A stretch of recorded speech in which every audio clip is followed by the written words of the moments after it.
ఈరోజు మనం వచ్చేసి శ్రీ సీతారామచంద్ర స్వామి దేవస్థానం ఇల్లంతకుంటలో అయితే ఉన్నాము. ఈ ఇల్లంతకుంట దేవస్థానం వచ్చేసి కరీంనగర్ జిల్లాలో అయితే ఉంది మామ. రామాయణంలో జరిగిన కొన్ని ముఖ్యమైన ఘట్టంలో ఈ ఇల్లంతకుంటకు కూడా ఎంతో అనుబంధం అయితే ఉంది మామ. ఈ ఇల్లంతకుంట టెంపుల్ గురించి తెలుసుకోవాలంటే ఫస్ట్ మనమైతే రామాయణ కాలంలో శ్రీ రామచంద్రుడు తన తండ్రి మాట కొరకు ఇంటిని వదిలి అయోధ్య నుండి అరణ్యంలోకి అయితే వెళ్తాడు. వనమాస దీక్షను అయితే చేస్తాడు. సీతమ్మ తల్లితో అలాగే లక్ష్మణుడితో నడుచుకుంటూ సరిగ్గా ఇల్లంతకుంట అనే గ్రామానికి చేరుకుంటాడు అంట మామ.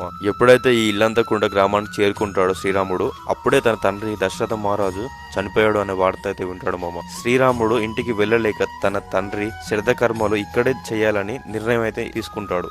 అడవిలాగా ఉన్నటువంటి ఈ ప్రాంతంలో చివరికి ఇక్కడ ఉన్నటువంటి ఇల్లందు పనులతోనైతే తన తండ్రికి పితృకర్మలు అంటే శ్రద్ధ కర్మలు అయితే నిర్వహిస్తూ ఉంటాము. అంతేకాకుండా భారతదేశంలో ఎక్కలేని విధంగా శ్రీరాముల వారు అయితే అనంతసేని రామునిగా దర్శనమిస్తాడు. అనంతసేని రామునిగా అంటే పడుకొని విధంగా